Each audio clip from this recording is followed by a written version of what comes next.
Aloha world. Still going through our April 2026 issue of Kavaiola.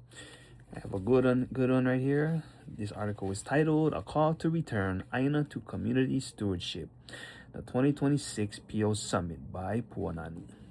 Some of the Lahui's most brilliant minds gathered at the East-West Center at UH Manoa for the annual PO Summit on March 4th. This year's summit, Aina Ho'i Land, Law, and Justice, brought together Aloha Aina, community organizers, and land stewards from across the Paeana to discuss the intersections of land, law, and justice in Hawaii.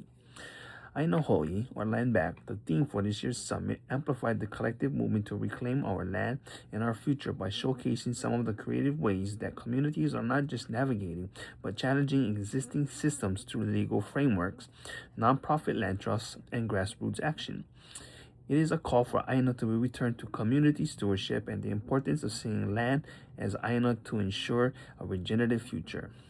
With a focus on micro to macro approaches to Aina Ho'i, from strengthening relationships to Aina to advancing self-determined governance rooted in ancestral innovation and courage, the summit featured 3 panels: Ali'i Trust and Land Legacy, Nonprofits and Land Trust, and Community Governance and Land Return. Keynote speaker for the event was Justice Joe Williams, Aotearoa's first Maori Supreme Court Justice who addressed the colonization of Aotearoa. Referencing his kuleana to oversee the system that has affected so much loss for the Maori people, Williams shared the story of 19th century Maori resistance leader Te Kuti Ariki Rangi Te Turiki, saying, with regard to using the master's tools to unpick its injustices, I think the master's tools will do just fine. Panelists discussed the importance of collaboration and synergy between Ali'i Trust to include the Office of Hawaiian Affairs and Department of Hawaiian Homelands, providing examples of how that is already happening. During the course of the discussion, it was noted that collectively our Ali'i Trust, OHA, and DHHL control hundreds of thousands of acres. When you put it all together, we're talking about nationhood, said Watson.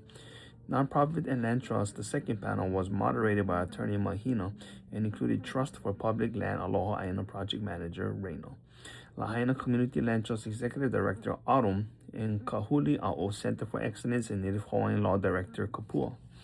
Their conversation touched on the tension of operating within the American real estate system that views land as a commodity while honoring the Hawaiian roadwide rule wherein land cannot be owned. With goals ranging from preserving conservation lands to protecting residential land from being scooped up by outside investors, panelists talked about various strategies, the most straightforward and expensive of which is buying back our lands and placing them in land trusts or conservation easements. Their discussions centered on resisting militarism and asserting our personal and collective sovereignty, noting that sometimes we have to get in front of the trucks, Kalama said, that some of our biggest wins have been when the community shows up. The ones living in relationships with that Aina are the fiercest, strongest, most peaceful fighters for those places.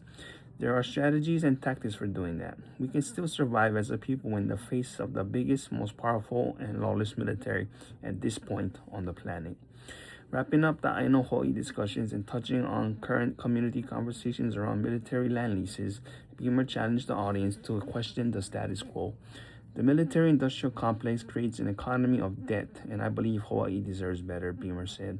I believe we can do better to create jobs and well-being and life in our islands than to continue to support weapons that destroy our Aina, that kill and damage ecosystems, and are basically training grounds to kill other people across the planet.